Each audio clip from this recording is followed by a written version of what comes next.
What sport does is it teaches you together you will be better. Even though you're running 26.2 miles, you'll be floating on this incredible sea of positivity. Anybody can do it, and the feeling you will get will live with you for the rest of your life. The London Marathon is probably one of the main focuses for me for this entire year. It's been there in the background for me. We'll get into the story of how that all happened later on, but you are in charge of the London Marathon. And I've been trying to sort of figure out, what is it about this race that seems to have such appeal for so many people? And literally a few hours ago, my cousin Bobby sent me a text. He said to me, "Rangan, the run is incredible. Even before the run, strangers are saying good luck to you on the streets. Underground drivers are doing the same on the tannoy. This just shows you the buzz that you get before, during, and after the run. The atmosphere that I had on that day is not something I've ever found again since. I will now say, for sure, it's my favorite day of my entire life by some distance. If I had to redo one day again, I would choose it over any concert I've been to, any birthday, and any holiday." Wow. Yeah. So why was I sent that text? What's so special about the London Marathon? Genuinely, that description, how he's laid that out, is for so many people, that is so true. And why? I think it's because you will be floating, even though you're running 26.2 miles, you'll be floating on this incredible sea of positivity where people, as you know, total strangers, are wishing you the best in the journey that you're on, those 26.2 miles. And we are lucky in life if we get 3 or 4 people that genuinely want us to be successful. But on that day, you will have tens of thousands of people shouting your name. Put it on your vest, put it on your T-shirt. And, you know, we can't be Harry Kane at Wembley. We can't be Andy Murray at Wimbledon. But on that day, you will feel like that when they're playing at their best. And you will float, if that is possible, floating 26.2 miles. But that is the feeling and the emotional connection that the crowd, the incredible crowd that come and support, will give you. I'm getting tingles just thinking about it, because as we speak, as we record this, what is it, 12 days? It's 12 days to go, and a bit less than that. You will already be running in at this moment in 12 days' time. So yeah, the final stage of the Odyssey will have started. For people sort of listening now or watching this who maybe don't run and, listen to this show for, let's say, health advice and inspiration, why does the London Marathon matter? Why does it matter beyond the 45,000 people who actually turn up and run it on the streets? What goes on beyond that, and why should everyone really care? Look, it's a great question, and there are just so many different answers to it. But it is about inspiration. It's about inspiring people on their health journey, be it their physical health journey or their mental health journey. And that latter piece, that mental health journey, now more than ever, over what we as a society or world has been through and is still going through, that is so important. And when you break down running, it's incredibly simple. It's just one step in front of another. But you have control over whether you take that step or you don't take that step. And for each person, there's research going on at the moment that for each person that does the London Marathon, another 200 people have been inspired to take up that journey of positive physical and mental health. So you've got this incredible community spirit coming together. And it's just like, I say it's basically 40,000 people running on the streets of London. But around them, the biggest street party in the world is going on, celebrating those 40,000 slightly mad souls doing this incredible thing, 26.2 miles. It's not normal, but it's achievable if you put your mind to it. And that's, I think, the power of what the London Marathon has become, which started with, 1981. My father co-founded it with John Disley. At that stage, it was mainly men. It was like only 300 women, just under 300 women out of 6,000, just over 6,000 finishers in the first event were women. Now it is a sea of humanity of everyday people. That statistic is pretty incredible, that for every one person who does the race, 200 others get inspired. What is that? Is that from watching it on telly? Is that from seeing people who look like them? I guess not the elite athletes say, oh, I guess that looks like a regular mum just like me, and she's doing it. I mean, what's going on there? How does it inspire people beyond that actual event? So as you've said, it's like, because what you see is what you believe. And therefore you see someone looking like you doing the event. You go, well, if they can do it, I can do it. But there's also a huge charity fundraising connection. So about 3/4 of the runners will be raising funds for charity, but about 1.6 million people have donated to the people running. So even though you've got 40,000 running, you've got 1.6 million that have donated. You've got 4 million watching on telly in the UK live, let alone those that are following it up with, sort of on demand. You've then got it transmitted in 196 countries around the world. And that incredible, it's the stories, it's the human stories that make the London Marathon what it is. It's not the stories so much of the elite athletes. They're amazing performances, incredible performances. But it's that connection where people realize that actually that person is the same as me, or that person has a story and I have one that is different, but is motivating for me to go on that journey. That text from my cousin that I mentioned, the first part of that, which I didn't read out before, was him saying, why did I first do it? I did it because I used to watch it every year on the BBC. I used to see it. I thought it'd be great to do it. And it'd be great to say I've done the world's most famous marathon. But he said, since he has done it, he said, those reasons mean nothing anymore. I don't want to say that I've done it. I just want to experience that day again. And I guess for someone like myself, who's 12 days out from my first marathon, reading that, hearing you talk, it gives me tingles. I'm thinking, well, yes, it may be different this year because of what's been going on in the world. But I'm thinking, what is, maybe it's something that you can read about, you can be told about it, but maybe it's something that you can't really quite get until you actually do it.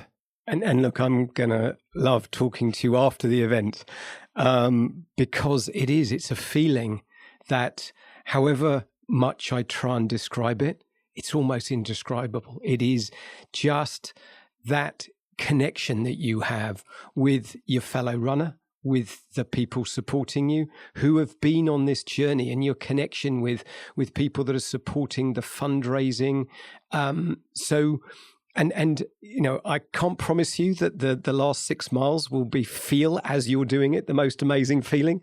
But it's afterwards. It's like very often people cross the finish line and they're just in tears. They're just gone through an emotional journey, remembering the reason that they ran, whether it's for a loved one, whether it's for someone they lost, whether it's for themselves, whether it's for their community, for whatever reason. It puts you in a place that actually is a positive place to be, and you've been through this journey. And I would just say to your listeners, it is indescribable, but if you can, anybody can do it. And the feeling you will get, as Bobby said, will live with you for the rest of your life. Anybody can do it, you say. So this morning, I've been asking people who I've come across in my life, would you sign up for a marathon?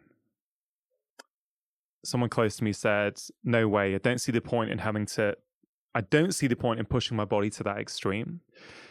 Someone else said to me, I don't have time to train. I think at the school gate yesterday when someone said, "Oh, not long till the marathon now, Rangan." I said, "Yeah, why don't you sign up for next year?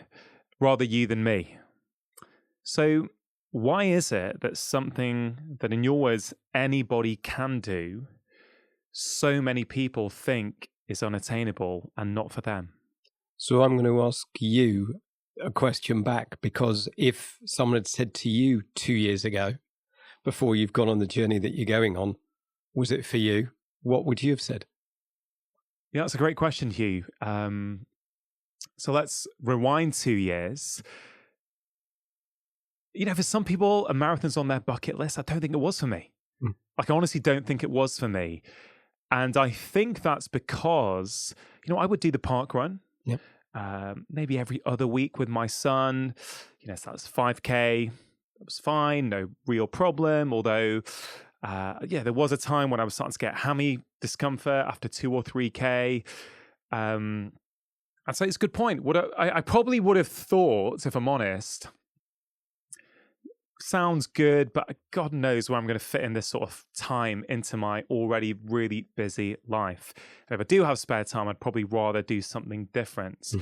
Now, how did it change for me? Yeah, that's going to be my next question. That's exactly, how does it feel now? So, funnily enough, in the 2 weeks preceding to when I found out, agreed to do the marathon, I was struggling with an injury, actually, and I couldn't really do the park run. I was sort of the 2K, my right hammy kept going. And my third book had just come out, Feel Better in 5. I was starting off book promo in London for a week. And I was on the Chris Evans Breakfast Show. And, I grew up watching Chris on telly. So it was a bit of a pinch me moment. Even though I'd been on the show before, it was still, this is Chris's show. Yep. And we just had a phenomenal conversation. Chris was talking to me for the first 10 minutes about this podcast and saying how it's changed his life and it's, everyone should listen to it. And I was thinking, this is Chris Evans talking about my show. I couldn't quite believe it at that time. Then we spoke about the book and things were going great. I thought we were just winding up the interview. And Chris suddenly said, and speaking of marathons, what do you say, Rangan? Dr. Rangan Chatterjee in the London Marathon 2020. What do you think? And essentially, he challenged me on air. I think I sort of said yes and said, well, I'm pretty sure I couldn't get a place now anyway. It's not long to go. And he goes, no, we've already got your place before the interview. So him and Vassos were looking at me and basically challenged me on air. And I said yes. I don't think I quite realized it at that time that it was only about 12 weeks to go at that time, maybe 12 or 15 weeks. Of course, the April 2021 ended up getting postponed.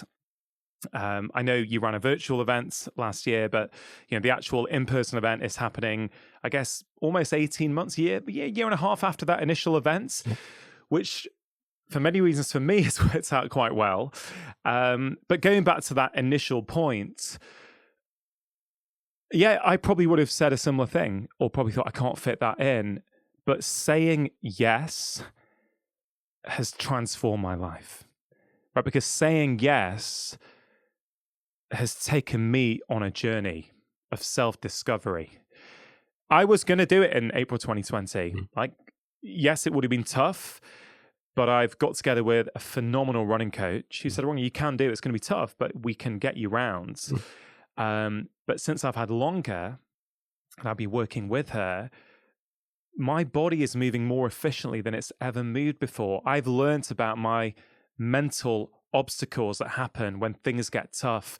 I've done tough things in the past, but in a slightly different way.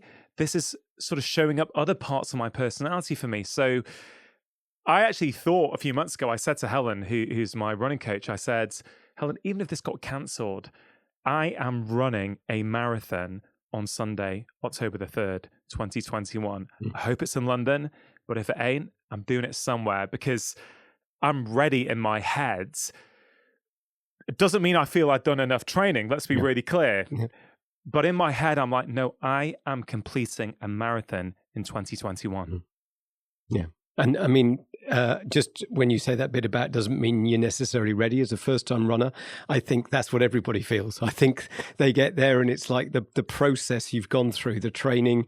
I mean, yeah, you've had. I mean, what is incredible to say is on the day of the marathon, it will be 889 days since the last in-person London Marathon for the masses. It's quite incredible.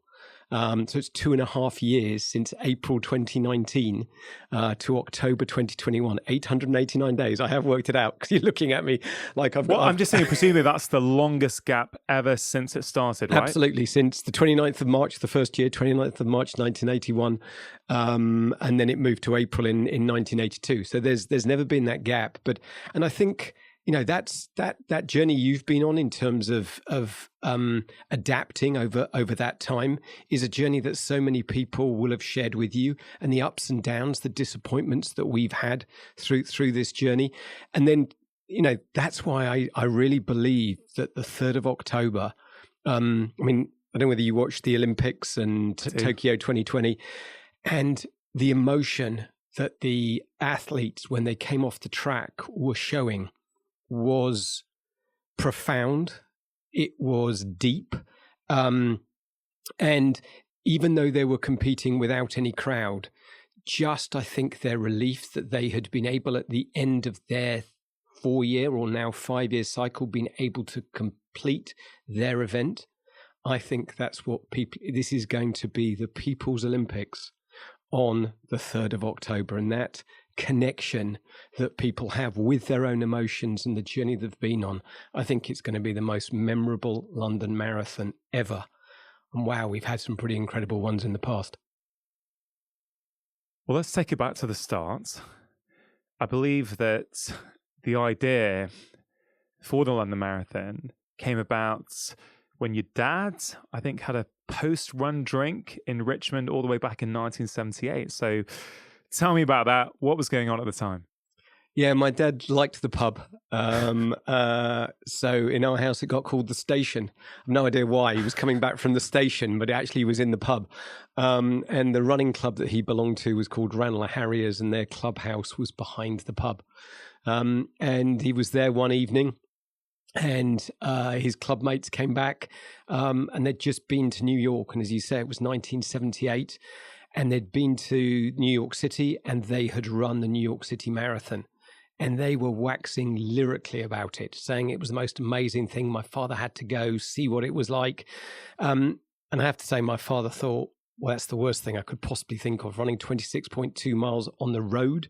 He loved the countryside. He loved the mountains.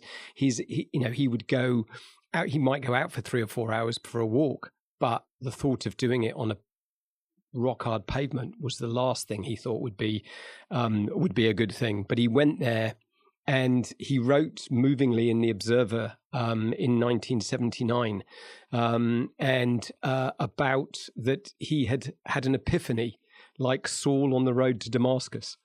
My father had been Olympic gold medalist. He had heard the crowd roar at Melbourne in 1956. He'd, as a reporter, which is what he was, he'd been at so many different sports events, the World Cup in 1966, but he said he'd never heard such a roar as the roar of the crowd supporting 20,000 people in then the gun crime capital city of the world, which New York was in 1979. And that feeling, he said he knew that London had the course because John Disley, who co-founded it with my father, said it did. But he said, did London have the heart and have the soul to welcome the world? And again, the 3rd of October, we will show we do, and that Britain does. And it is just, as I say, I can't wait to speak to you a few days afterwards and hear the journey and what you felt it was like. I mean, hearing you recount that story about your dad and, the passion with which you speak, I almost felt there was tears there, Hugh. What does this event mean to you? Yeah, a huge amount. I mean, it's his legacy. It's his and John Disley's legacy. I mean, they were incredible people.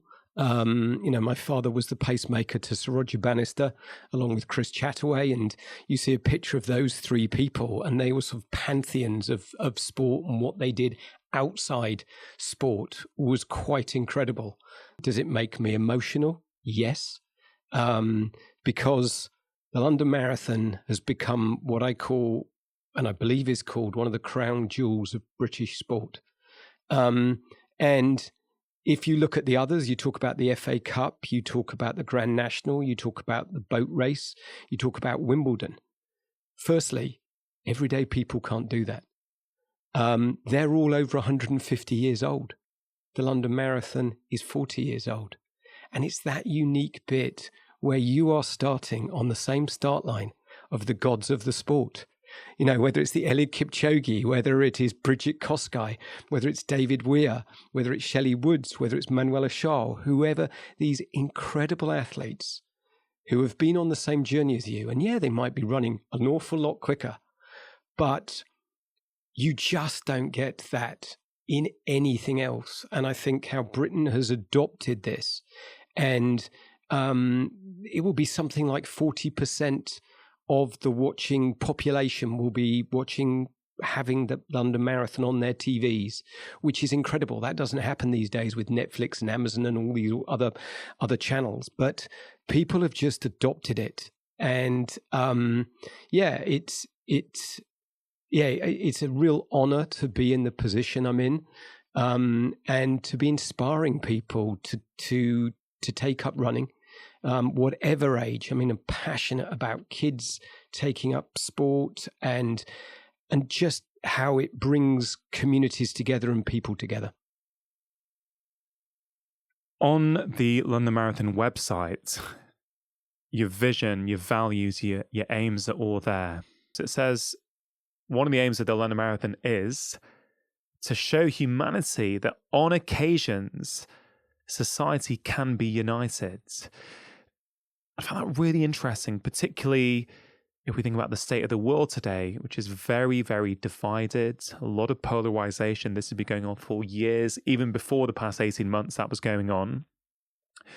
So why is it such a passion through this event that you want to show humanity that society can be united? And also, why in those words did you put to show humanity that on occasion society can be united? Those two words I thought were really interesting. So as you said, society is divided, and that's wrong. It is just, there is no reason that we should be divided if we start to want to understand where someone else is coming from, where we want to listen to where they're coming from. And the marathon breaks down barriers. 26.2 miles, it's a long way. And everyone on that day, it's what sport does, actually. It's incredible. It's what sport does. You realize that you are united in a purpose. And I go back to kids, and I've got an 8-year-old and 11-year-old, and I found out you have the same. And mine did Junior Park Run on Saturday, and I think you're talking in the same way. And if you can, what sport does is it teaches you together you will be better. It teaches you that together with surrounding yourself with great people, you will do great things. But you also can't control everything. And you can't control if someone is going to be better than you. If you go for a job interview, for example, you can't control if the greatest person for a job is going to turn up, but you can control whether you are well prepared for that interview, whether you have done your research, whether you turn up on time, whether you turn up relaxed, whether you turn up having slept, whether you turn up having eaten the right food, whether you turn up on the top of your game. And if someone turns up better than you, heck, you did your best. Some other time, you will come out best. And that does go slightly away from what we've talked about in terms of showing the family of humanity, that on occasions it can be together, because the more occasions that we make it happen, the more we break down those barriers, the more that the world will realize that that's what we need to do going forward. And these goals were put in by my father and John Disley. Same ones, really? Same ones. So there are a couple of extra ones that we've added, but that is we've slightly changed the words. It was the family of mankind as opposed to humanity. Mankind is not now, it's humankind or humanity. So we've slightly tweaked in terms of the words, but those... And the marathon's done that. If you go to after the Boston bombing tragedy, and our event happened 6 days later, and people, we had 30 seconds of silence on the start line to show our togetherness with what was going on in New York at that time. And we will have people from around the world. Not all the countries will be able to join us on the 3rd of October this year, but it's another reason we've put the event back to the 2nd of October 2022. So once again, we can welcome the world. And marathon, we're part of Abbott World Marathon Majors, Berlin, New York, Chicago, Boston, Tokyo. We genuinely want to try and bring the world together. And it sounds a ridiculous statement. It really does. It doesn't actually, because as you were describing humanity, division, togetherness, I kept going back in my mind to what you said about what's special about this event, that I will be running on the same bit of road as some of the best runners in the world. If Kipchoge didn't have the Olympics this year, I probably would be running on the same pavement as Kipchoge. Yep. And I think that's incredibly powerful, actually, because as you say, with other events, it can feel quite distant. Oh, that's a great spectacle to watch from afar. Oh, wow, I love watching this. But actually, what can be more powerful at bringing people together than actually, existing, running, facing adversity, maybe at times experiencing pain and suffering, but you're doing it on the same roads, on the same pavements, with the same crowds around you. I guess, of course, I haven't experienced it yet myself. I cannot wait to. But in some ways, that shows that we're all the same more than anything else. Exactly. That is exactly it. And I think you mentioned earlier that your wife, your kids are coming to support, and the conversations they'll get in with other people who are supporting a loved one, or just, those conversations again will bring people together. And I think that the more we are connected with our feelings, the more where we feel something together, that's what creates these incredibly powerful experiences that you just don't get in life generally. And it is what we have missed more than ever in the last 18 months, as we have been segregated, separated. Our kids haven't been educated at school. We haven't been able to meet our friends, yet together we will be bringing people. They're outside, it's safe, and it's going to be the most incredible experience and the feeling I hope you get. And I mean, one of the dangers is if we talk this up and then you come afterwards and you say, oh, Hugh, that really wasn't what I expected. Well, I'm sure it possibly won't be what I expected. But, one thing I've learned to do over the past few years, I think, is kind of just be more accepting. It will be what it will be. As you say, and I've heard you say this in other interviews, I saw this really gorgeous conversation you gave, I think, to some colleges in London to try and inspire, I guess, teenagers and people in their early 20s about going on in life. I thought it was absolutely fantastic. You could see the passion and your desire to really help people. But one of the things you spoke about there, and you've spoken about already, is focus on what you can control. Well, look, I can control how much I train. I can control what I eat before and what I drink before. And I can't control the weather, right? I'd love it to be, not too hot. I'd love it to be like blue skies and cool breeze behind me, helping me. But, it could be pouring down with rain. And if it does, it does. Yep. I can't imagine that would, if I'm honest, in any way change my enjoyment of the events. And I guess even if, I don't know, of course I'm hoping to complete the events, I imagine each year, are there people who pull out and they're unable to? Do you know what sort of percentage that is? Yeah, I mean, one of the slightly bizarre statistics is so about each year, about 450 people start but don't finish. So about 450 people drop out on the route of about 40,000 people. So you're playing around with about 1%, just over 1%.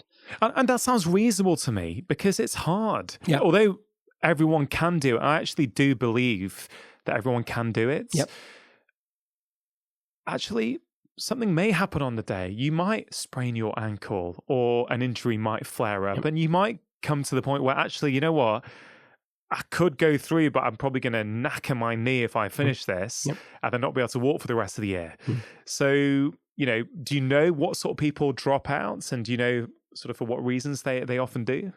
It is most often, it is an injury that they sustain or an illness that they've picked up that they didn't realize. And then as they're going through the day, I mean, we've done a huge amount of work this year for the back of the pack runners. So we've got a party bus at the back. We've got a load of tail walkers, so people who are helping runners. We've got supporters from miles 16 to 24 to walk with people if they are sort of really feeling the effects. So we've done a huge amount to support people on that journey because they've done a huge thing to get to that start line. That's really exciting. First of all, I'm intrigued as to what goes down on the party bus. But I'm fascinated that as a society, and I'm super aware that you come from a family of high sporting pedigree. Dad, an Olympic gold medalist. I think your mum was a high-level tennis player. Yeah, she won the French Open, both singles, mixed and doubles. Understatement of the year that you come from a high sporting pedigree family. There's obviously a fascination with the elite in society. We like to see how fast people can run. We like to see, you know, who's the best tennis player or who's the best whatever. But it strikes me that talking to you about the London Marathon, talking to my friends who've done it or who aspire to do it at some point, it strikes me that in some ways there should be more focus on the back of the pack, because in some ways they're the kind of everyday heroes. They're your neighbors. They're the people who don't have their own coach, their own physio. They don't have infinite time to rest and chill after a long workout. They're the ones who are squeezing that workout in around looking after kids, school run, job, shopping. Is this something that you think has to change across society? Do you think it's something that the London Marathon has had to evolve over the years, this real focus on the back of the pack? Yeah, I think it's something. I mean, we've had a partnership with the BBC since day one in terms of that's where the marathon has been on TV. And if you think there's coverage pretty well over 6 hours live, yet the elite athletes are taking 2 hours and 30 minutes. So 2 hours for the women and 2 hours 15, 2 hours 20 for 2 hours 15, 2 hours 20 for the women and just over 2 hours for the men. The elite wheelchairs are about 1 hour 30 and 1 hour 40. So actually you do have more coverage of the everyday stories, because those are the ones that actually inspire people. And those are the ones where the marathon really connects with people, going back to on a level. I mean, the gods of the sport, amazing, but that's not us. That's not who we can aspire, many of us, to be. But actually just being the best that we can be. Memorize, doing something in memory of somebody else, helping someone on that journey, helping through fundraising. That's things that we can do that's going to give us a positive life experience. And that's, I think, positivity and being positive in life. That's what it's all about. Go out, enjoy life. And the London Marathon, even though you're on this journey of 26.2 miles, you will feel at the end that you have done something incredibly positive. What does running a marathon teach someone about life? What doesn't it teach them about life? So I think Firstly, just one step at a time. We are in society, we tend to fear change. We tend to fear what might happen that is bad, as opposed to actually looking at what might happen that is good. And, I, as you say, come from a sporting background. My passion is actually motorbike racing. That's what I do. And you don't look at the corner. You're always looking through the corner, past the corner, where you want to go. Where you want to go is a safe place. If you're looking at the corner, you're probably looking at the kitty litter, or you're looking at off track, you're going to end up off track. So you've got to look where positively you want to go. And so I think that what the marathon teaches you is, firstly, one step at a time. It's a long journey.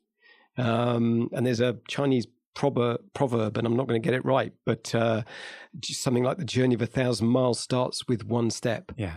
And that's what the marathon can teach you. It can teach you also, surround yourself, get information. You've got a coach. Yeah. Now, I mean, where did you find your coach from? Where did you get your coach from?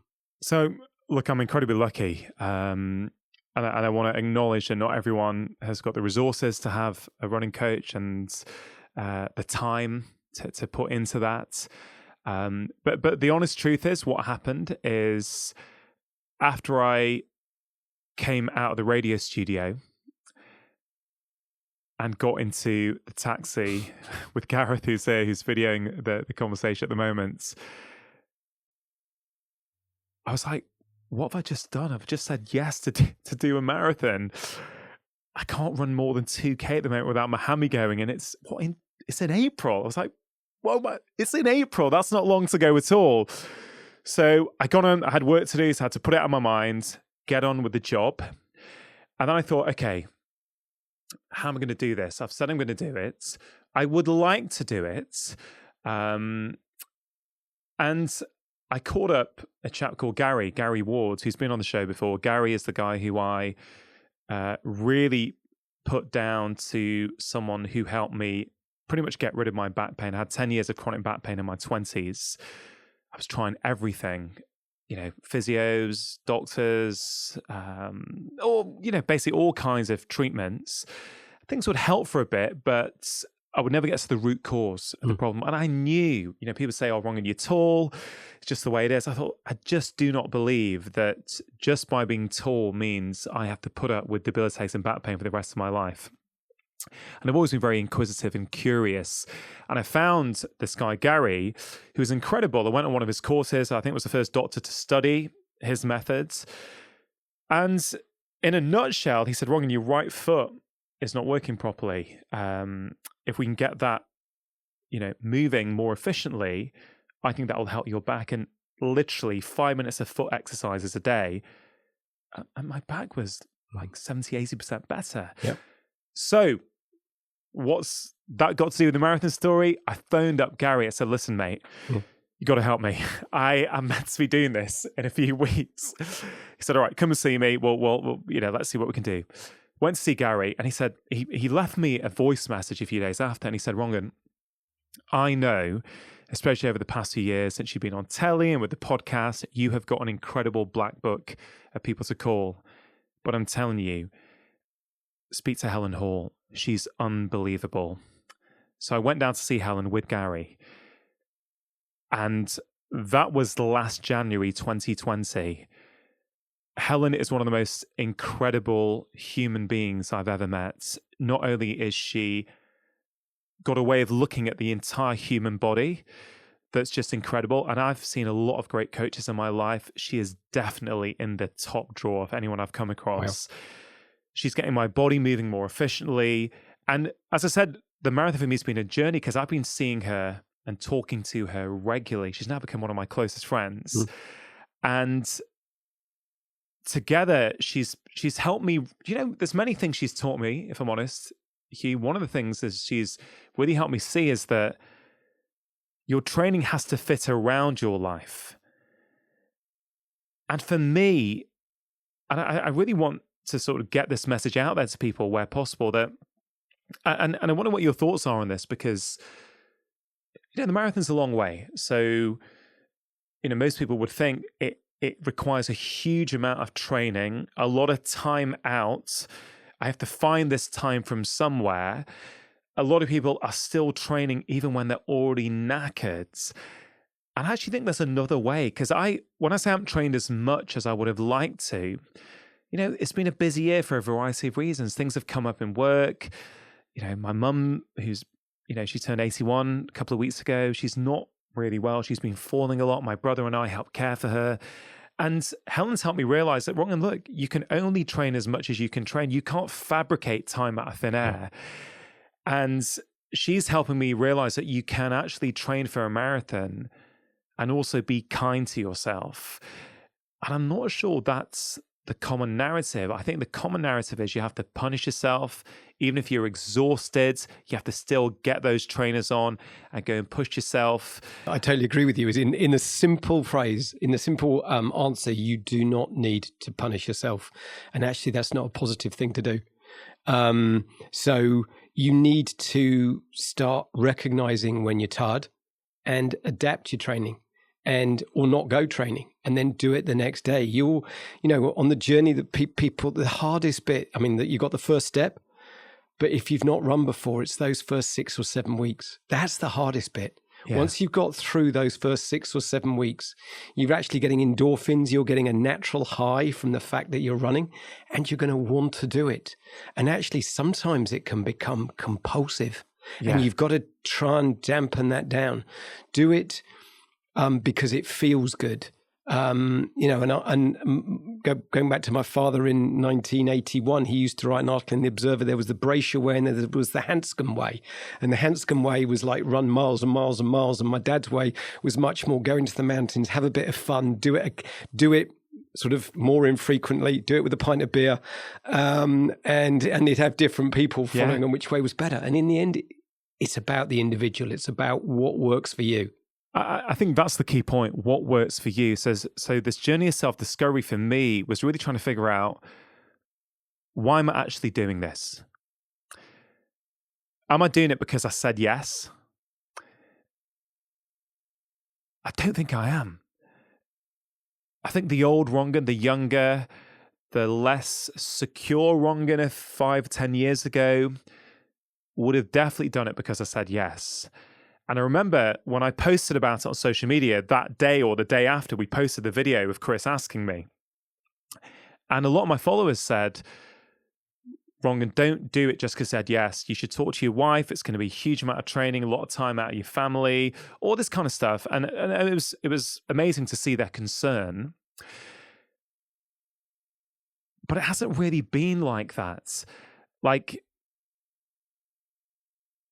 the truth is, and I wonder what your view on this is, especially because you come from a competitive family.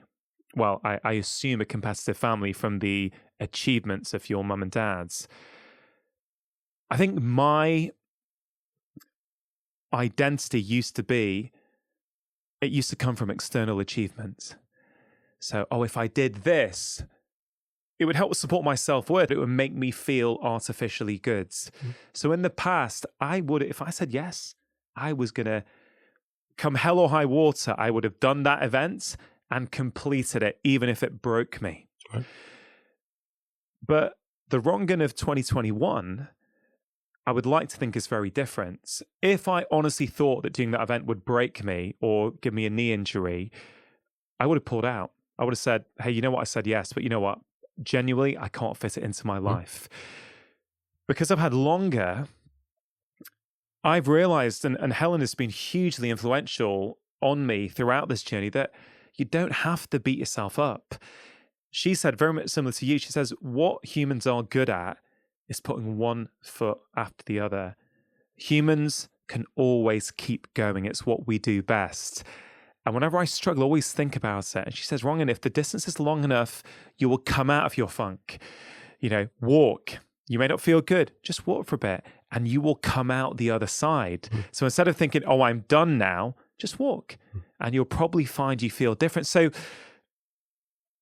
I guess I'm getting quite emotional thinking about this, but I have been on this process of really understanding my body better, over the past 18 months. I feel what I've learned with Helen and on this journey to do the marathon, it's going to help me in every aspect of my life. It's going to help me walk better. If I play golf, I'm going to golf better. It's going to help me have more mobility in all my joints. So actually for me, a week on Sunday, in some ways, it's the culmination of all that self-discovery, but it doesn't stop there, right? It doesn't stop there. It's not as if that's the end destination for me. No, I'm not going to suddenly stop running a week on Sunday and go, oh, cool, that's done now. Let me get back to my life now. I'm already thinking about the marathon the year after. If I'm honest, I'm already thinking, oh, what about the London Marathon next year? What about ultras? I'm already starting to think beyond it. And I want to ask you, Hugh, because last year was obviously a very difficult year. You had to cancel the event. I remember in the summer, July, August time, I remember there was quite a lot of animosity on Twitter saying, you got to let us know.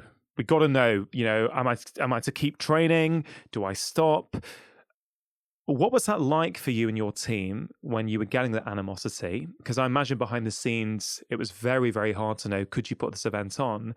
But then also, what does that teach us? I understand people want to know, but if we're really focusing on this as a process, a journey rather than a destination, in some ways you could argue it doesn't matter whether the event is happening or not.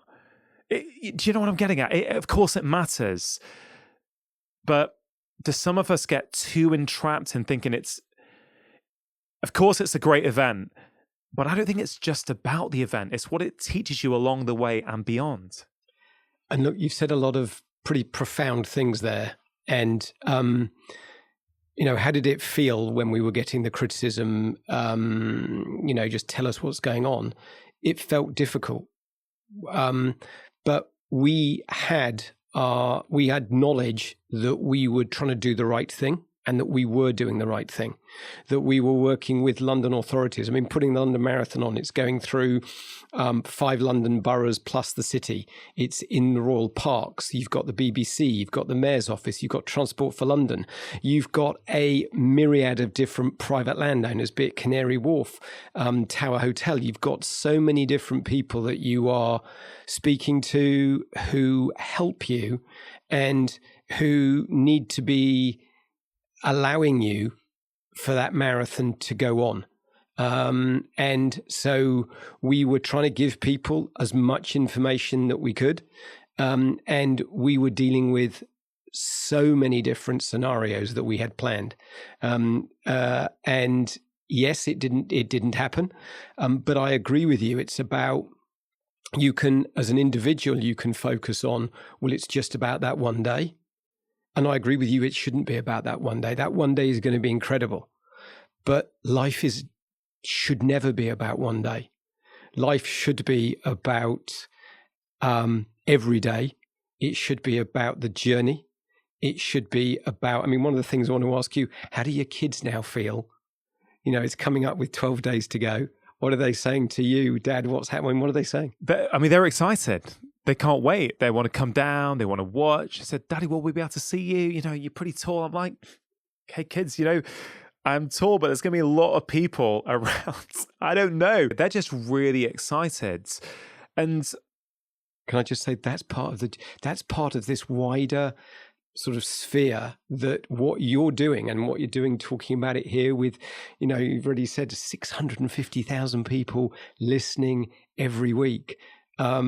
And the journey that you're going on and what's happened and the ups and downs of it, but actually the process, and, you're inspiring your kids, you're inspiring people listening to this. That's just the most incredible thing to be doing. And hopefully that again fills your heart with just incredible joy. Yeah, it does. Seeing the excitement on the kids' faces, I know that will matter, if, as people say, at some point in the race, when your mind is saying, you should stop, you can't go on. Yes, I'll draw my internal resources. I've been doing a lot of thinking about this marathon, Hugh, you could probably tell, and I guess a lot of it's coming out at the moment because you're here. But I'm going to finish that marathon. I can see that. I can see that in your head. I can see it as I can see your imagining. I'm not going to finish it at the expense of everything else. If something happened that I thought I was going to, bust my knee if I continue, okay, I'm not going to be stupid. I will, pull myself off the course and go, okay, it wasn't meant to be this year. Yep. But what's really helped me, and I did an Instagram post on this, which people really liked about a week and a half ago, maybe we can talk about it, is I've got clear on my goals. Not other people's goals, not the newspaper's goals, not what people write about in running magazines' goals. That's all fine, but I realized they weren't my goals. And I've done a bit of self-inquiry as to what do I want out of the marathon. So I've got 4 goals in my head, which are unique and personal to me. It doesn't mean no one else can have them. Yep. It just means these are my goals. I want to do it mostly nasal breathing because I've been studying a lot on nasal breathing. I've spoken about it a lot on the show. I know what it does to our body physiologically. It will keep me in the aerobic zone. There's all kinds of reasons. So I'm going to see if I can do that. I want to finish with a smile on my face, which I hope everyone can do or aspires to do. I want to do it in my Vivo Barefoot Minimalist shoes because I've been wearing barefoot shoes for 8, maybe even 9 years now. I really like feeling connected to the ground. I'm not advocating people go and suddenly do that, just to be really clear. I've been wearing these kinds of shoes for a long time. Yes, it means I don't have any cushioning, but I have been learning to run this way. So for me, that's something I want to do. And the 4th thing is I didn't want the training to not allow me to do my job that I love or spend time with my family the way I want to. And it really hasn't. And that's what I'm really, really proud of. It's not got in the way of my work. I'm not saying everyone can do that. I've just been I think I've trained smart. And again, I will give huge homage to my coach for helping me. She goes, Rangan, look, I wouldn't run this week. You've got too much on. Your bucket's full. Yep. You're going to put more strain on your body. So I feel, I don't know if I'll manage to meet all those 4 goals. I'd like to think I'll finish with a smile on my face. Even if I'm crying inside, I'm sure I can, put on a smile for the ends. Yep. But the point I'm trying to make, Hugh, is that people ask you, what time are you going for?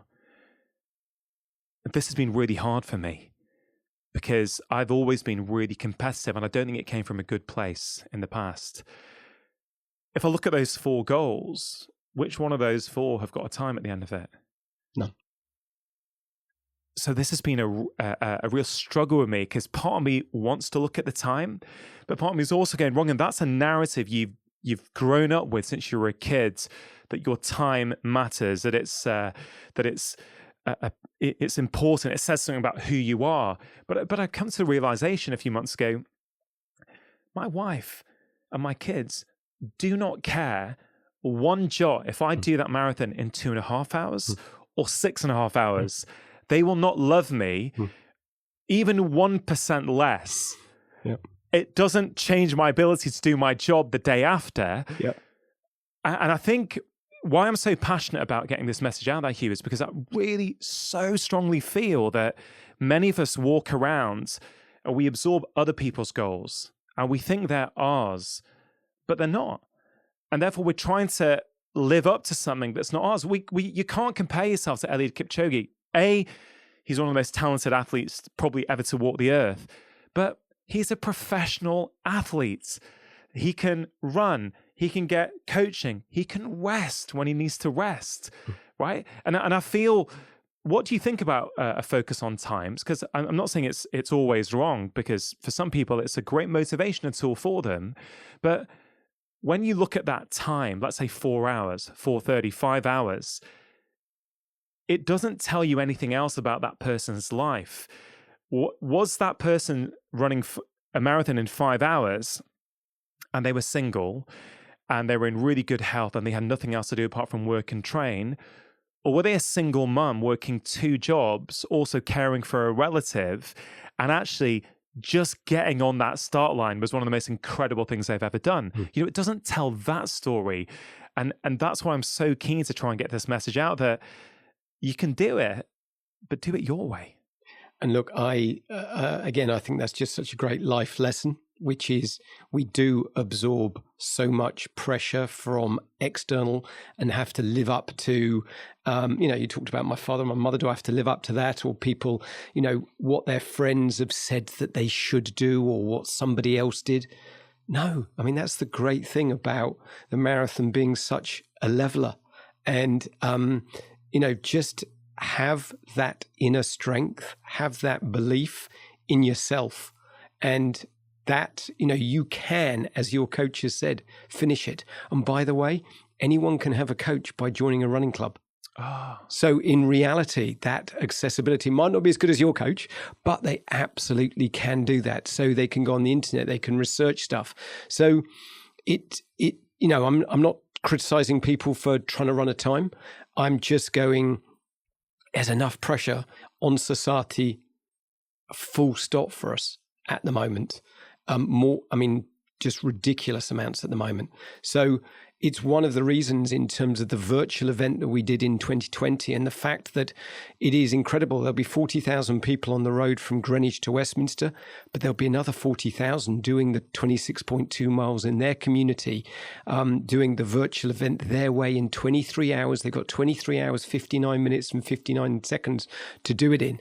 And that, again, for me, just makes the marathon even more powerful, even more helpful, even more inspirational. And it just takes away the pressure for so many people where they've got crowds. Some people get agoraphobia. They don't want to, or claustrophobia. There are too many people around them for whatever reason, but they could do it their way. And I love the fact that we are together we run is what we're doing, both virtually and on the event on the day from Greenwich to Westminster. One of the most incredible things, I think, for people watching the London Marathon is the variety of people taking part, the different shapes, the different ages, the different sizes. And I think that's what's incredibly special about the event. We're going to put this podcast out just a few days before the ballot opens for 2022. So Hugh, for people who are thinking, all right, I'm thinking about it, I hear what you guys are saying, but are still not sure whether they should put their names down in that ballot, what would you say to them? Just do it. It's as simple as that. I think it's the first step, going back to what we talked about, the first step. If you take that first step and put your name in, you might get a place. And if you do get a place, then you've got to go, now I've got, people will find out at the end of January, beginning of February 2022. What a great way. You've then got another 9 months with which to ease yourself in to the fact you're then going to be running that 26.2 miles in October. So, and that's a journey that you'll go on. And as you say, it does not have to be pressurized. It can be that you're going to start walking a mile. That's what you're going to do. That's your first thing that you're going to try and do is walk a mile or walk half a mile. But it's that, we know that if you have an event at the end, if you've set yourself a target to complete it, not in a time, just to complete it, then you are much more likely to do it and then try and find somebody else. I mean, Chris Evans got you involved. And that's what I love. Chris is just so enthusiastic, him and Vassos, and how many people they get involved to get that realization that it is accessible if you put your mind to it. It's about comfort zones, isn't it? It's about putting yourself outside that comfort zone to see what happens. Yep. And, speaking as someone who feels incredibly grateful to have a place, because my cousin got a place in 2018. He's not got in on the ballot since. He's just each year waiting to see. He wants to experience that again. And I know how lucky and fortunate I have been to be given a place. So I do not take that for granted. But I'm so glad Chris and Vassos challenged me, because I would not have been on this voyage of self-discovery, but I had to say yes. I had to have that date on the calendar, and then I had to learn around it. Mm. And I think that's the power, isn't it? Put your name in the ballot. You may not get it, Yep. but if you do, then suddenly you've got to ask yourself a few questions. Mm. Yeah. And I mean, you probably, in terms of, I know you talk about this a lot in terms of the importance of sleep, the importance of the right food and nutrition. But again, these are all things that on the journey you're on, you'll sort of realize, because you'll feel the difference when you're running. You'll feel the difference in your legs and your muscles.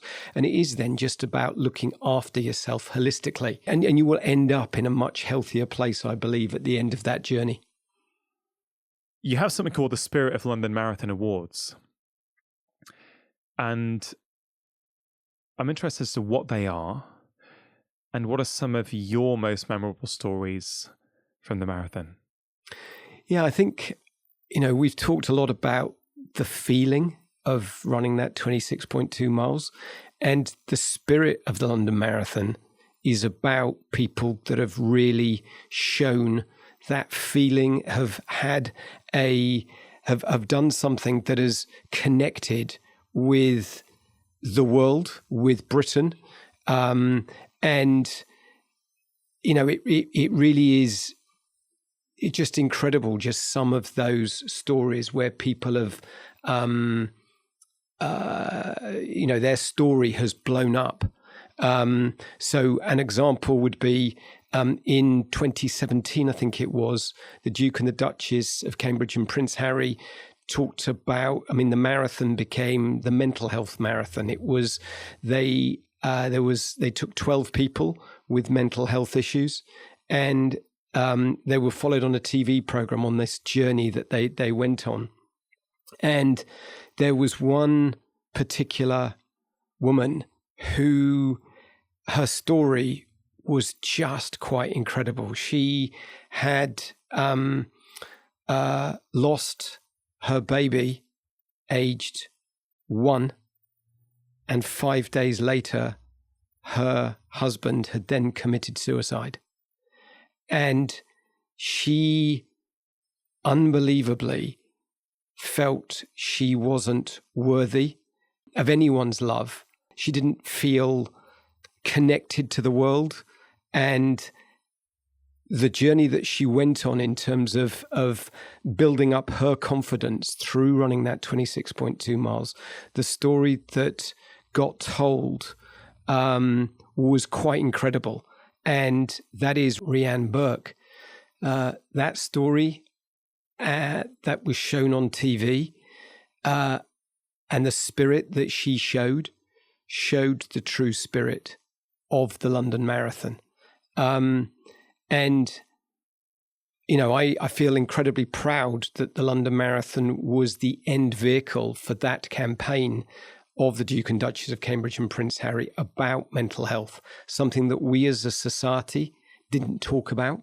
It was very easy to understand if someone had a physical health issue, you've got a broken arm or you're limping or you've got a bandage, but to understand mental health and how they have changed society in that way, and that the marathon was part of it. And this, the spirit of the London Marathon is about that. It's about, just the first winners. If you go to Dick Beardsley and Inga Simonson, who, these were the elite runners, and they finished that first London Marathon hand in hand. And talk about setting the marathon off in a way that you couldn't possibly have written. If someone had said that these runners, the best runners in the world, are going to duke it out over the roads of London and then finish hand in hand. But there are just incredible stories every year. And the spirit of the London Marathon is where people are brought together. Whether it's Michael Watson, who the boxer, and he did it in 8 days. I think it was in 2003, the same year that Paula Radcliffe broke the world record. Yeah, there are just these stories. It's worth your listeners just looking them up, because they're moving stories, and they are the reasons that people ran and the journey that they went on. And I believe that the marathon for each one of them has helped them on that journey. It's incredible to hear these stories, these individual stories. I guess there's going to be 40,000 stories each year, right? Because each individual, whether it's their first marathon or their 20th marathon, there's something about that distance, I'm sure, that teaches you something new every time, because each day is different. You will have slept differently coming up to it. You will have eaten differently. Your life circumstances will be different. And therefore, the you that shows up will also be slightly different each time. And so it's incredible to hear that. And as you were saying that, it made me think that when your father thought about the event, co-founded this event in the late 1970s or early 1980s, a long time ago, mental health would not have been on anyone's agenda, whether it's for a physical activity race, whether it's in society. I guess back then, the view would have been a marathon is about physical health, whereas these days we're discovering that arguably more important than that is its effects on our mental health. Yeah. Sorry to interrupt. If you're enjoying this conversation, there's loads more like it on my channel. Please do press subscribe and hit that bell. Now, back to the conversation. I mean, I think, that you absolutely, that, they absolutely never thought about it in 1981. My father died in 2003. They certainly weren't even thinking about it in 2001. So that really, as I said, only happened from 2017. But also, I don't think that we have gone through £1 billion having been raised by the runners for good causes, having run the London Marathon. £1 billion. And I don't think he and John, John died a lot later than my father, but John knew that we were getting to the billion, and he was immensely proud of it. But my father would never have thought of that was possible. So I think it's just grown in this incredible way that the community has, Britain and the world has helped it to grow. It's an incredible statistic to think that this event has raised more than £1 billion. That really answers one of my first questions, which is why should we care about the London Marathon? Why does it matter more than just those 40,000 people who are on their own, journeys on that particular day? And I think that's quite clearly there, shows the societal relevance. But what happened there? Because there was no thought towards mental health when it first started. There was no thought, from what I understand, to charity when it first started. So what happened? At what point did the London Marathon start to become associated with charities? Was it from the crowd? Was it an individual? Or was it from the organisation itself? So it actually came about because trying to get businesses to enter the London Marathon. And so there were some bonds created by Dave Bedford, who was a previous race director, and they were bonds for businesses to get guaranteed places. And for whatever reason, businesses didn't decide that was the right thing that they wanted to do, but charities did. And they I think, amplified something that, again, is just a uniquely British thing, which is sort of the fancy dress piece. You might be smiling. I'm really hoping you are smiling as you come down that finish straight, but be very careful. Do have a quick look around about who else is around you, because one of my favourite memories, I think, was I think it was Andrew Strauss running the London Marathon, and a full gorilla out sprinted him down the finish line. This guy dressed in a full gorilla suit. And this is why it's such a leveler. It's like, one of the greatest cricketers in the world. And then this guy obviously was absolutely all out. I think Andrew was just sort of sauntering to the finish line. This gorilla comes shooting past him. So his finish photo was probably Andrew Strauss with a gorilla next to him. So I think there have been so many things that have happened, like when we talk about the marathon. It's like, the fact that we believe that we'll have something like 80,000 people around the world, both in their own communities and on those roads from Greenwich to Westminster doing it. That's an incredible thing, that we could not have imagined in 2019 that that's what we'd be saying is happening the next time the full London Marathon happens 889 days later. We would not have imagined it. So I think what we've been quite good, the team has been great at doing, is developing, listening, and developing the event. And it is the most popular marathon on the planet. 450,000 people applied in 2019 for the 2020 event. How many applied? It was actually I think it was 456,000 people from applied in 6 days to do it. To do the 2020 actual London Marathon, the one that didn't actually happen. So nearly 500,000 people applied for 40,000 places. Yeah. How many applied for this year? Similar amounts? It wasn't as many because we didn't have in 2020, we didn't have, people doing the actual in-person event. And I think it's that bit where you get the connection, the humankind coming together, where, that's what it inspires people so much. What do you do about that as an organization? Because as awareness keeps growing year on year, as people, I guess the learnings of the past 2 years or so, we've all learnt things about ourselves, about what makes us tick, what do we miss when society shuts down, what are the things we truly value in life. And if more and more people think, I want to come together as a community, I want to be on those iconic London streets, putting one foot in front of the other, you're already struggling to meet demand with nearly 500,000 people applying. So what happens as more and more people enter that ballot?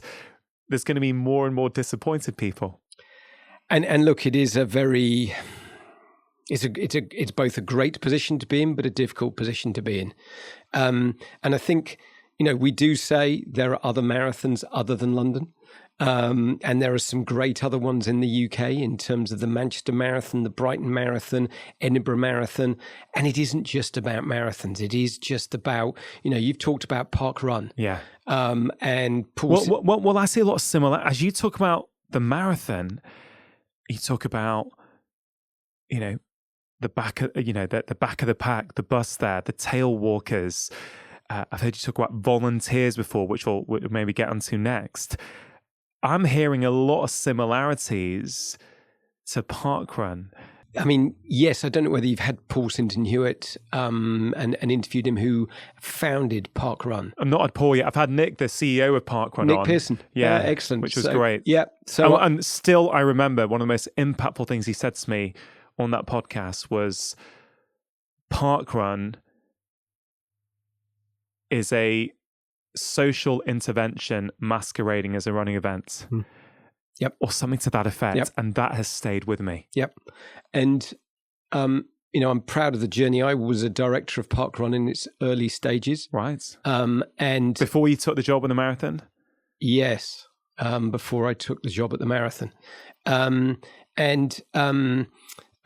started one on Christmas Day in about 2007 or something. So it's the Bushy Park. And then I think there were maybe 3 at the time. There was Bushy Park, Wimbledon, and one other.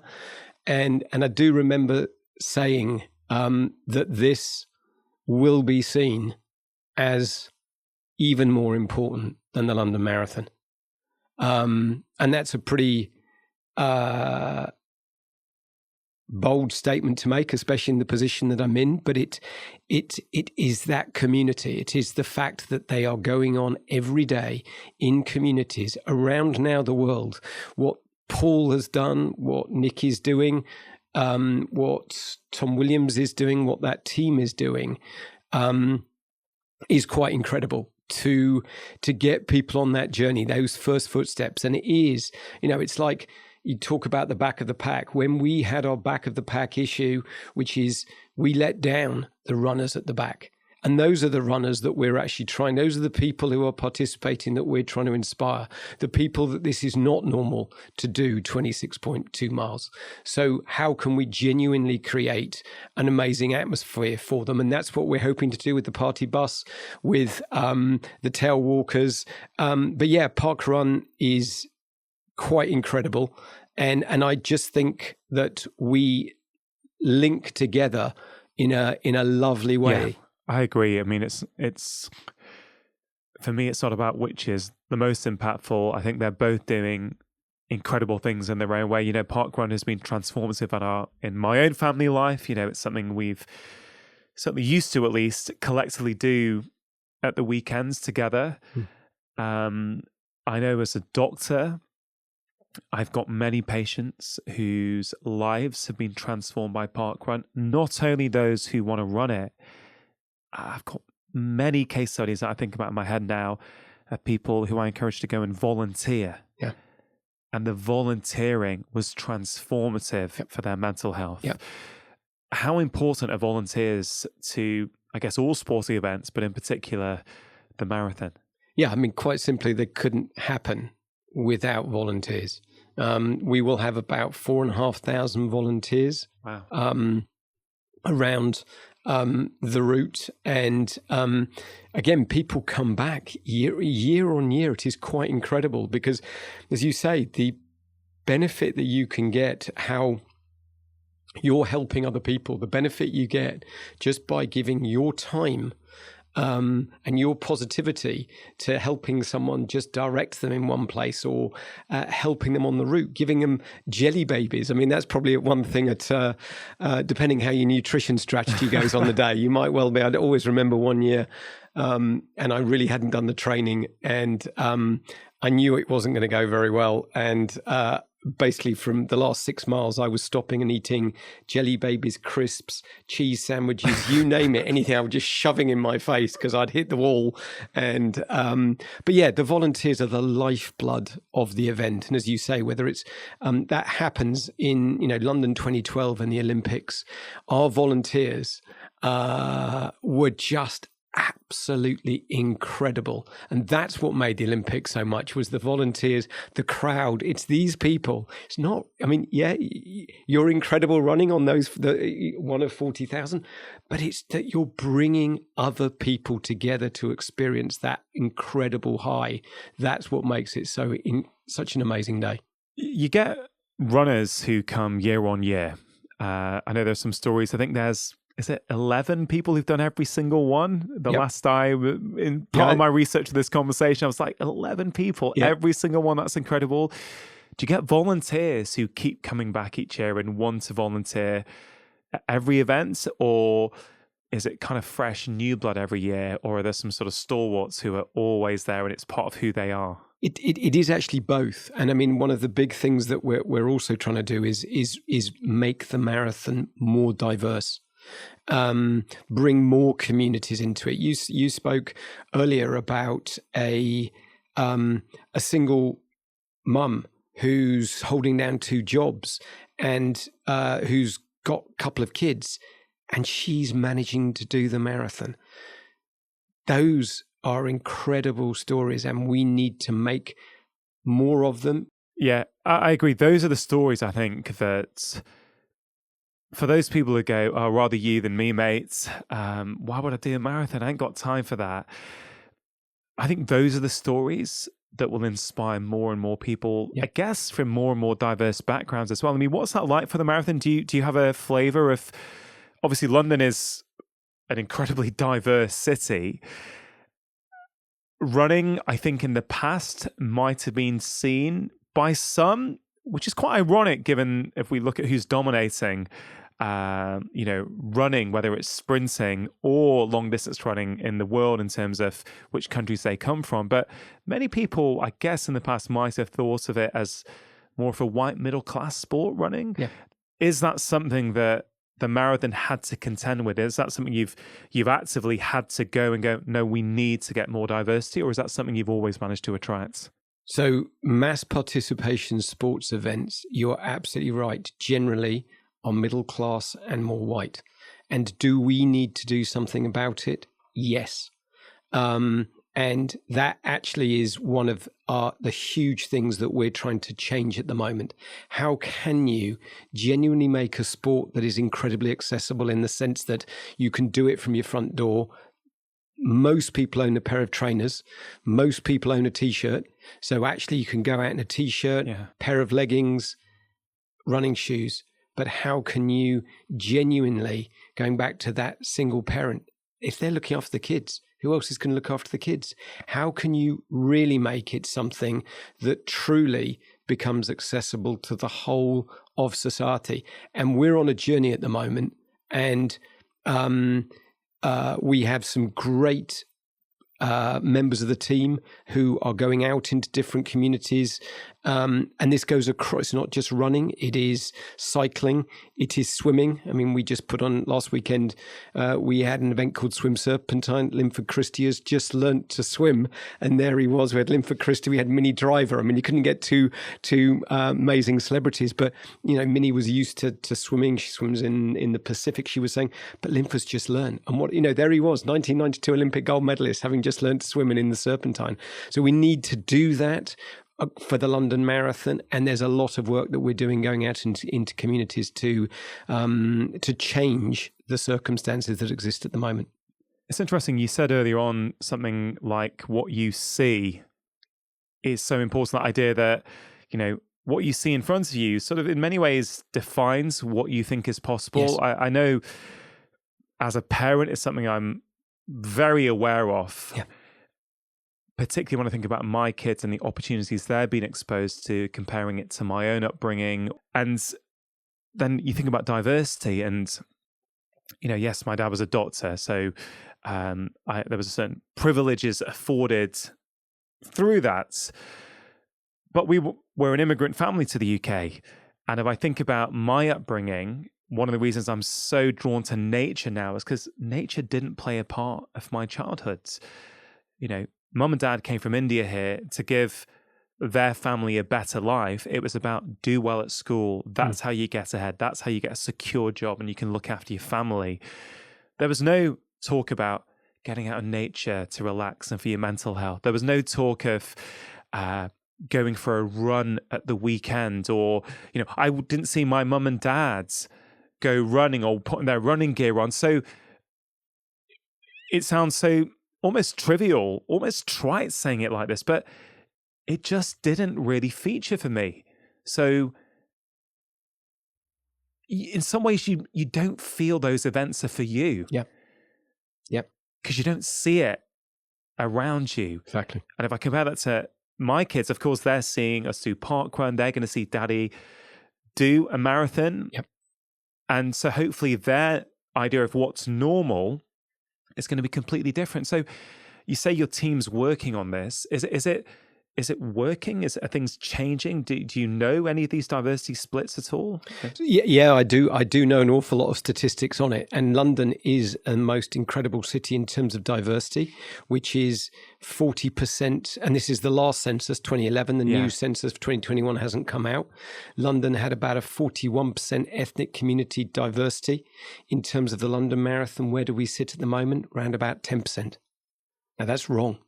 So what are we doing? We started an event called the Vitality Big Half. And that is actually, it has real targets in terms of community entries, going into running crews, going into different groups and inspiring activity. Because going back to this bit, if you do not see it, you do not believe it. And, I know I come from unbelievable privilege, right? Unbelievable privilege. And what actually motivates me is to take that privilege and do something positive with it. And that's what the London Marathon can do. I had an incredible meeting last week with a school, Art Global Academy in Southwark, and the teachers there, the commitment that they had to the kids who in lockdown, so few of them had computers to be able to have online learning. Well, they didn't have a table where they lived, right? The only table they had is the desk at the school. And they were recounting to me the trauma of the mental health that is now happening for school kids that had no issues before from the last 18 months, whereas the ones that had issue, it's become off the scale. And yet, through sport, through activity, through helping people to control some part of their life, through sport, if we can make it accessible, it will help. And we have to change society and make it more equal. And we have to change the London Marathon to be more inclusive. Yeah, that would be amazing. And if there's anything at all I can do to help with that. You doing it is helping. I mean, your heritage, as you said, you're a tall man. I don't know how tall you are. I'm going to guess about 6'4". 6'6.5". 6'6.5". Wow. Not the typical marathon runner's height. Not the typical, no, absolutely not. Yes, that's definitely not. I think they say the ideal marathon runner's height is about a foot smaller than you for the ideal marathon runner. And again, I think this is about partnerships. How can we genuinely break down these barriers? And, go back to what the London Marathon was in 1981. Less than 5% of the finishers were women. Now it's 45%. It will soon be 50%. It has a power to help change society. And we need to use that privilege to kickstart a really important part of, again, bringing humanity together. One of the things that impressed me most about you, Hugh, when researching this conversation was your passion, but also your incredible, I think, honesty and humility. Because you say, yeah, you may have had a privileged start in life, but you're also very open about where the marathon currently is and where you want it to get to. And I really admire and respect that, because it'd be easy to hide from that and not be so open about that. But I think it's really powerful because, nothing's is born perfect. Everything requires work. On a human level, no change ever occurs until there's awareness. We need to be honest, we need to have self-awareness, and only then can we take the steps to actually make change. And it's no different from an organization like yours, that without the honesty and self-awareness, there's no way you can change and make it more diverse. But what would your dream be, I guess? We're, in 2021 now. Let's fast forward to 2030. What would you like to see for the London Marathon at the end of the decade? Look, it's a great question. And I'm very sort of data focused, and so what do I want to see by 2030? So I have, and this is what the team. So firstly, a vision for a kids event the day before the marathon, with 50,000 school kids running the last 2.6 miles of the marathon, where every school kid is getting paid for coming to the marathon.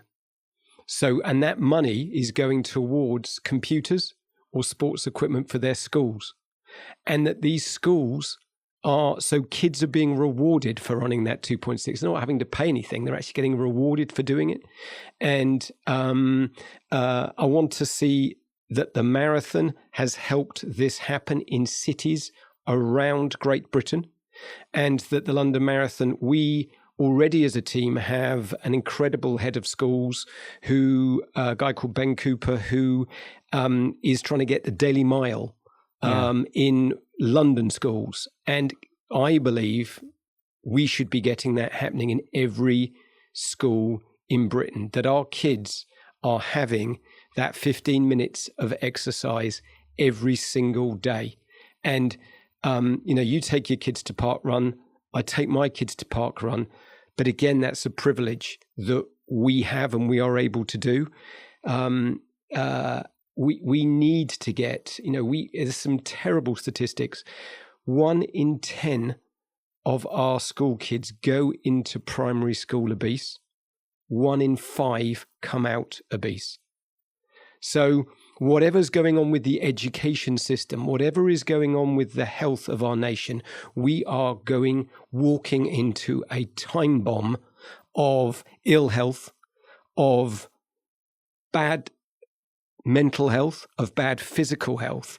And if we can together, and thank you for saying you would like to help us on the journey, because I will come back to that, I promise you. We can together, if we really work, we need to get government to start going. It is not acceptable that's how society has allowed to happen. We need to make some positive change. And what do I want to see? A London Marathon that truly represents London's amazing, or Britain's amazing diversity, because it is not just about London. It really isn't. This is Britain's marathon. It is the world's marathon, but we need to really inspire all communities to get involved. It's pretty inspiring thinking about that. And I guess by articulating it and by putting it out there, it opens up the possibility for actually that to happen. I mean, I'm an optimist, although it's hard sometimes to maintain that optimism. I would like to think that that is possible when you have a good team, a great desire, a great focus, a great goal, like a clear goal, what you're aiming for. Just to sort of go into a slightly different area, one thing that's fascinating for me is that the Brasher family, yourself and your dad, have been involved with two of the most important athletic feats in human history. So Roger Bannister running the 4-minute mile, showing people for the very first time that a human being can complete a mile in under 4 minutes. Your dad was one of the pacers. And you have been involved as well, haven't you? I think with your team in Eliud Kipchoge's successful attempt to break 2 hours. So talk to me a little bit about that. What can we learn from you Roger Bannisters, from your Eliud Kipchoge's, who are smashing through previously thought limits on human potential? Oh, I think we can learn an enormous amount from each of them in different ways. And I mean, yes, we're talking about running, but I mean, just bring in Emma Raducanu and what she did in the US Open with such joy on her face and such positivity, and sort of this bit where Eliud talked about no human is limited. And that's what when you go back to Roger Bannister, it was deemed to be physiologically impossible for someone to run under 4 minutes for a mile for 9 years, between 1945 to 1954. It had been, that's 10 years. So 1946 to 1954, it had been deemed physiologically impossible to run under 4 minutes for a mile. And there he was training as a doctor. Now, so he was training as a junior doctor, and you will know firsthand how difficult that is. And he goes out and does something that is said to be physiologically impossible. And it goes back to, he managed to fit that in. And what did he do? He had a great coach. He surrounded himself with other people, Chris Chatterjee, and my dad. And my dad, that probably inspired him to become a gold medalist. Chris Chatterjee was a world record holder. He, in 1950, bizarrely, actually, he was the first sports personality of the year, Chris Chatterjee, in the year that Roger Bannister broke the 4-minute mile record, broke 4 minutes for the mile. Chris Chatterjee, because he beat a runner called Vladimir Kutz at White City Stadium, 100,000 people watching and live on TV, whereas Roger, no one saw it on TV, and it was about 8,000 people at a track. But I digress. It was, I think Roger just showed what you can do with your life. I mean, he was just the most incredible man, and the 4-minute mile was a small part of what he did. And Eliud has this unbelievable Zen-like quality, and what he says, and when he says it, there are just some absolute nuggets. And, what he did, we were the team. And as you say, the London Marathon, team of 80 people who are passionate about trying to help people to be the best they can be, whether it's the everyday athlete or the absolute GOAT, the greatest of all time, Eliud Kipchoge. And it was an incredible experience to be part of that team. So Dave Brailsford led the team. Valentine Trow, who is Eliud's manager, and myself was sort of a leadership team. And then you had these incredible teams operating to find pacers, to look at the new formation, to, go into wind tunnels.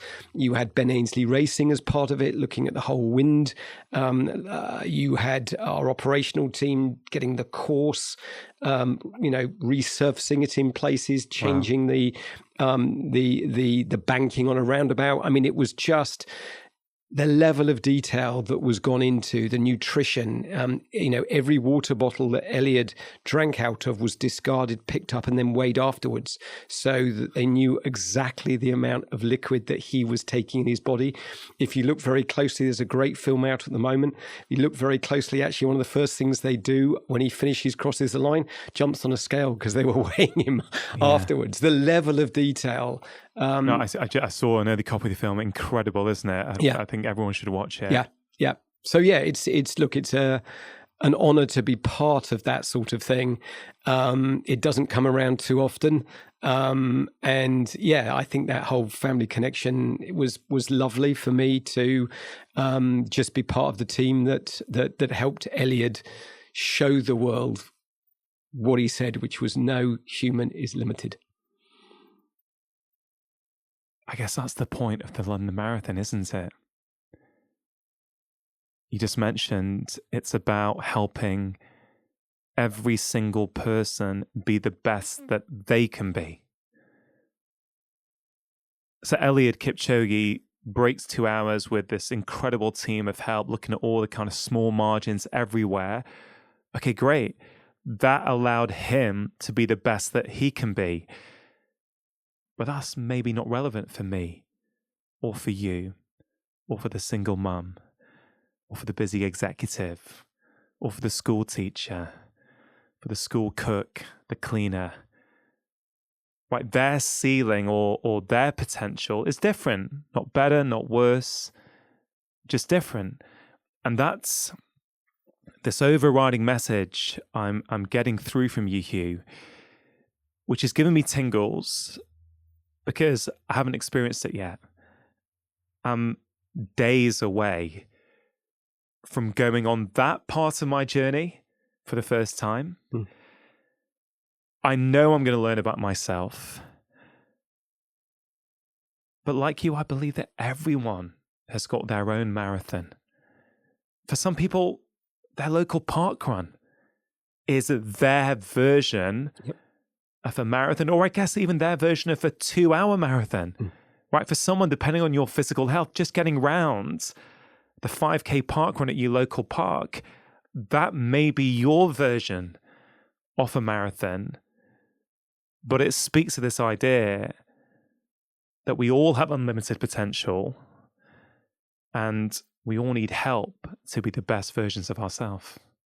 And that is it. It is about help. It's trying to get help. It's being open to help. And we will only ever be the best we can be if we get help. And it doesn't matter whether you're Eliud Kipchoge. It doesn't matter whether you're the single parent. Someone's got to look after your kids when you're not there. So someone's got to help you. And it's trying to work out what you can control. It's trying to work out what you want to do. It's not about measuring yourself against these gods of the sport. It's just about doing it for yourself and having it in your heart that you just want to achieve something that will be positive, that will build your self-esteem, because too much of society just takes away people's self-esteem. Yeah. And the marathon can really, really help build it. And Bobby said it so perfectly in that text at the start about the feeling, which is just so incredibly positive. Only a few days to go for me, Hugh. Any advice for me before the big event? I think don't do anything new is the first one. So you've been on the journey for 18 months. I always say to people, if you're used to having a beer beforehand or a wine or whatever you do beforehand, before you run, or that's what you do, just do that. Just because otherwise you start worrying. You'll be playing all the things through in your head about what's going to go on the next day. So firstly, just try and do what you're used to doing. That's the number one thing. Try not to get carried away at the start. You'll have the crowd, you'll have people. I always remember my wife, I wrote a training program for her, and she was doing it. I think this was 2009 before we had our first child, and she'd done her best half marathon and she wanted to put this pressure of a time on her. And I said, fine, and sort of said, we'll pace it this way. And only found out she said it was one of the, she's now going to put your listeners off. She said it was one of the worst experiences of her life. But she only found out about 3 months later that she basically ran a PB for the first 8 miles.